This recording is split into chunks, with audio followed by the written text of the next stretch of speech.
everyone, I hope everyone is okay. I just kind of wanted to do a video with everything that's going on in the world right now. Firstly, I just want to send my condolences to George Floyd's family and all the other families that have lost someone due to police brutality and racism.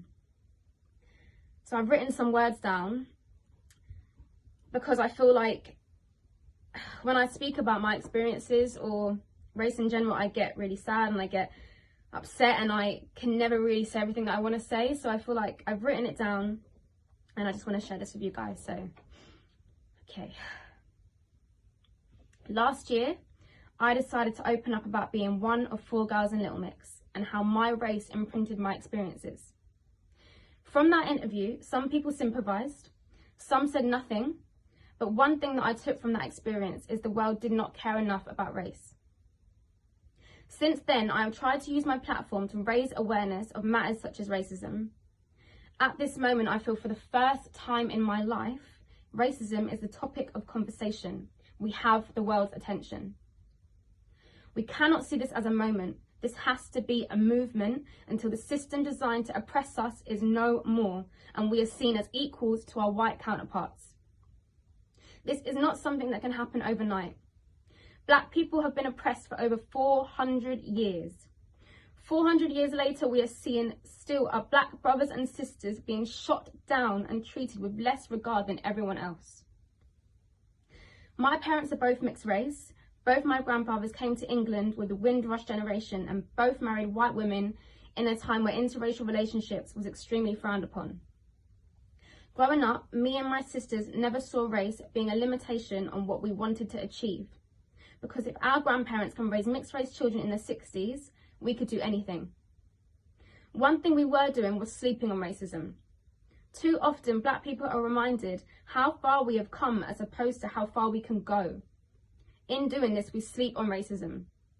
Think about it. Do you ever hear white people having to be thankful about how far they have come as a race? There comes a point in every black human's life, no matter how much money you have or what you have achieved, you realise racism does not exclude you. 9 years ago, after joining Little Mix, I had the biggest awakening of my life.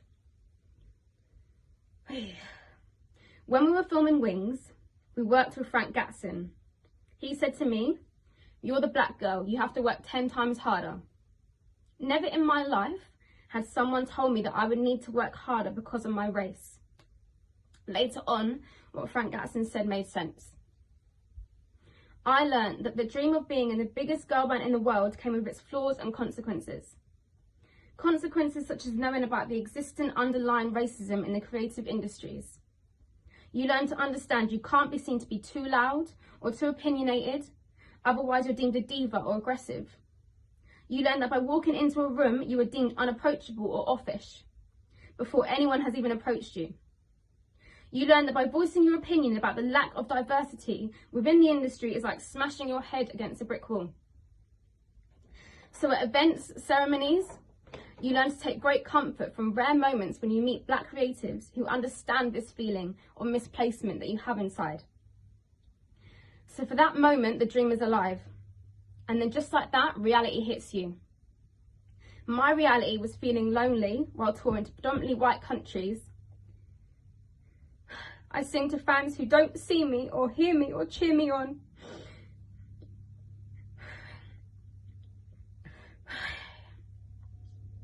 My reality is feeling anxious before fan events and signings because I always feel like I'm the least favoured. My reality is constantly feeling like I have to work 10 times harder and longer to mark my place in the group because my talent alone isn't enough. My reality is wanting to see other artists who I know are so talented but will never get the opportunities I have had because to the industry they are not marketable.